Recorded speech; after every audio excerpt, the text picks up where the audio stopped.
Yo, what's up everybody? Chris, CO.Fishing and Outdoors. Today we are going to be talking about 5 beginner fishing tips. But before we get into that, guys, make sure that you guys hammer on that subscribe button and click that notification bell. It'll just help get you guys notified when I post new content, which hopefully will be at least 3 videos a week. So without further ado, let's get into it, guys. Tip number 1, make sure stay moving. Stay moving, guys. Do not stay in one place too long. Make sure you guys are moving around constantly, especially if you're not producing the results that you want. If you know that what you're throwing is working this time of year, but you're just not having good luck, remember, keep moving. If you're making 100 casts and you haven't even gotten so much as a follow-up, I would move.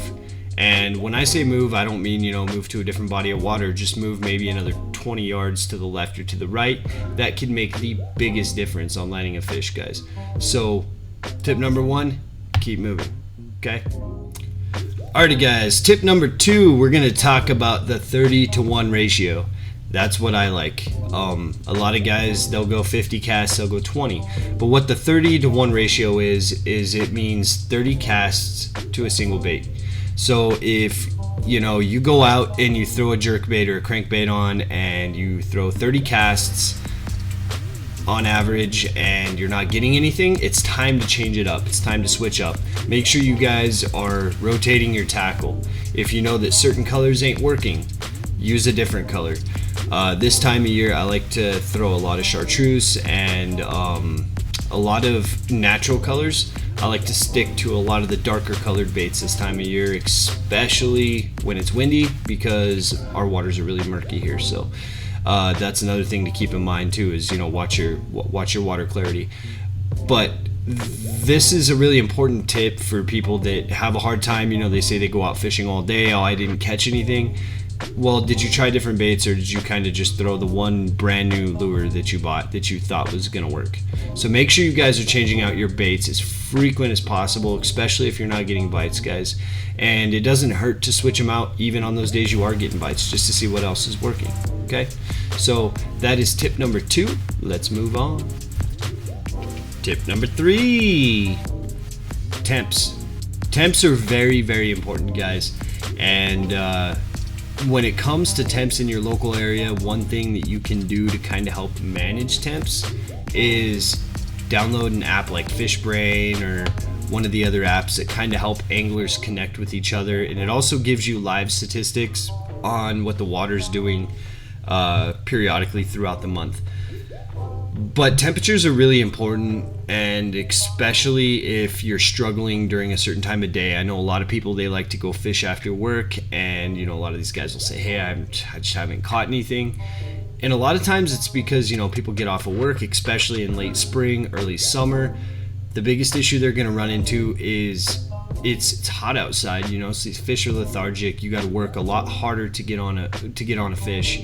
So my recommendation would be to maybe start going out, in the morning when it's cool, even if it's still dark outside. Like, I know it sucks, waking up at 4 o'clock in the morning, but hey, you might get on, a personal best or something. So really make time to break down the water temps, break down the air temps, and really start to narrow everything down. You could even jot it down in a notebook or something, and it might be beneficial to you the next year. You could say, okay, well, this is the date, this is the temp, and just watch those temps. You can even look at the water temps on FishBrain. A lot of areas will show you what the current water temps are. And as far as air temps go, guys, just remember, if it's hot, if it's cold, fish are living things, so they get lethargic just like we do. When it's really hot, they may not be as hungry. You may have to, switch over to a finesse style of fishing, like a wacky rig or a craw. And then, in the mornings, I would stick to something that's as close to their environmental feeding as possible. And yeah, that's about it, guys. That's about it for temps, but let's get on to the next one. Tip number 5, final tip, guys, build your own tackle. Do not go to the store and buy those pre-built trout kits. Do not overpay on things. Don't buy the most expensive lures and expensive gear just because it has a name on it. Don't do that. okay? But building your own tackle, this is probably the most important thing that I could tell a beginner angler, is to go to the store and spend a little bit of time looking at things, do a little bit of research, watch videos about what's working in your area, or I even have a bass tip video, guys. You guys can check that out and you know, see what I'm using and see what time of the year is best for certain types of lures. But build your box yourself. Don't go out and buy those little kits. What tends to happen is there's usually only 2 or 3 different types of colors or bait types that actually work in your local waters that are in these kits, because they're built universally. Universal kits are great to have if you're just planning on going like a weekend camping trip and you just need to, you know, get a couple of different things and hey, this kit has everything. Okay, cool. But if you're building your first box, really spend the time to go out and build the box the way you want your box to be built. And make sure that you stay organized in your box. Make sure you know where everything's at. You make sure that you could, you know, reach in this pocket. That's where my stringer's at. Reach in this pocket. This is where, you know, my little plastic containers that has all my hooks or jerk baits or something like that.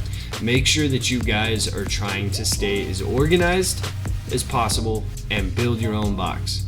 If you guys need any help on how to build your own box, I might actually do a video sometime in the next few weeks going to Walmart and actually building a box for my kid, and maybe you guys can see kind of how I would build a box with individual items compared to buying one of the bass or trout kits.